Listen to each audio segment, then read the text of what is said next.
Vamos a detenernos ahora mismo en una reflexión, Andrés, porque durante toda esta semana hemos estado presentándoles historias a propósito del Día Internacional de las Víctimas de Desapariciones Forzadas. Y México es el país con mayor número de ellos. Las cifras oficiales hablan de 111.000 personas desaparecidas.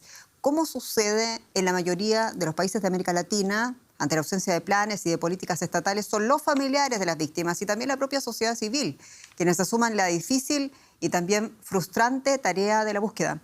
Durante años lo han hecho como han podido, con palas, organizándose en su tiempo libre, incluso en medio de amenazas de grupos criminales. Según investigaciones de organizaciones y buscadoras, como se llaman en México, son 52.000 los restos humanos que permanecen aún en dependencias públicas mexicanas sin identificar. Desentierran cuidadosamente restos óseos. Expertos forenses buscan huesos de unas 200 personas en la ciudad fronteriza de Matamoros, al borde de un cementerio. Nadie sabe quiénes son los fallecidos. Ahora, años después, serán identificados. Están presentes la Fiscalía y las familias que buscan a sus seres queridos, como Josefina de León. Desde que su hija desapareció en 2012, la incertidumbre la atormenta. ¿Está viva o muerta? La esperanza es de que yo sé que algún día la voy a volver a ver. Quizás no aquí, quizás en otra parte, ¿no? Josefina no cree que su hija esté aquí, pero apoya a otros. Actualmente hay unas 100.000 personas desaparecidas en México. Todos los días la guerra contra el narco reporta nuevas víctimas y desaparecidos. Una y otra vez, manifestaciones de familiares. Protestan alegando que las autoridades hacen poco. Josefina de León también exige al Estado que se esfuerce más. Más recursos, más personal especializado, mucho más de lo que ya se tiene ahorita. Que haya un proceso continuo, que no pare y que podamos ver resultados pues, más tangibles, ¿no? Resultados que nos den esa paz. Ahora se trata de seguir adelante con ayuda internacional. El Instituto Forense de Matamoros. Aquí se preparan los restos óseos recuperados para tomar muestras de ADN y posibles huellas dactilares. Luego se cotejan con el censo electoral. También Naciones Unidas ayuda a vincular la información. Aquí en Tamaulipas introdujimos un proyecto piloto y ya hay más de 300 coincidencias. Estamos en Zacatecas, identificamos más de 2.000 fallecidos desconocidos, pero queremos llegar a todos los estados federados, siempre conjuntamente con los mexicanos. Alemania apoya este proyecto con 4 millones de euros y médicos alemanes, como por ejemplo de la Universidad Goethe de Frankfurt, ayudan en las investigaciones. Estoy convencidísimo y el equipo también de que miles de personas podrían ser identificadas en México a corto o mediano plazo, pero para eso necesitamos intercambiar información. En Matamoros, el equipo está seguro de que pronto se podrá identificar a la mayoría de los 200 muertos, dando así certeza a algunos familiares. México y su deuda con las víctimas de las desapariciones forzadas. Ampliamos el análisis, la perspectiva con quien ven, con la directora ejecutiva de Amnistía Internacional en México, señora Edith Olivares. Muy bienvenida y comienzo inmediatamente preguntándole, las cifras oficiales hablan de 111.000 desaparecidos, de 52.000 restos sin identificar en poder del Estado mexicano. ¿Es la real dimensión de este flagelo en México?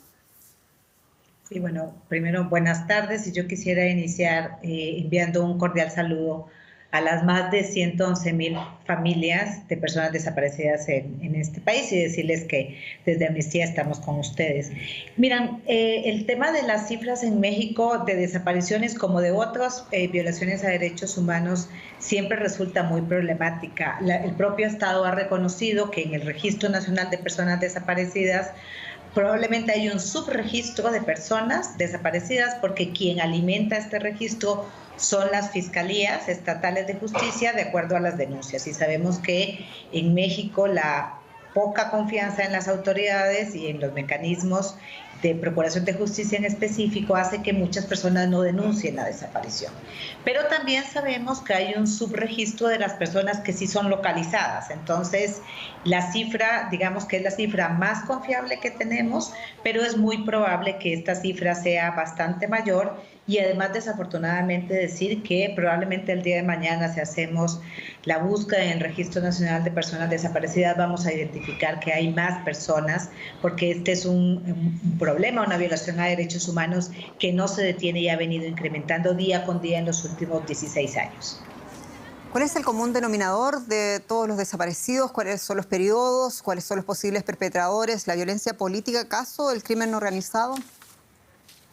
Bueno, hay una mezcla de factores y por eso es que sí hablamos de desaparición forzada, porque se habla de desaparición forzada cuando hay involucrados directamente agentes del Estado, y en el caso mexicano es común, sobre todo cuando una se acerca con las colectivas de búsqueda, que los propios familiares señalen que las personas, en México se habla, son levantadas por autoridades, por agentes de las policías o del ejército, Fuerzas Armadas en México, pero por supuesto también está la presencia del crimen organizado en amplios territorios en donde tiene control el crimen organizado, y además la participación, digamos, por acción o por omisión de agentes del Estado. Y por eso hablamos de que sí son desapariciones forzadas, aun cuando no sean directamente por parte de agentes del Estado. Hay que recordar que este es un país que tiene 16 años de atravesar un proceso de militarización de la seguridad pública que está claramente vinculado con el incremento de las desapariciones.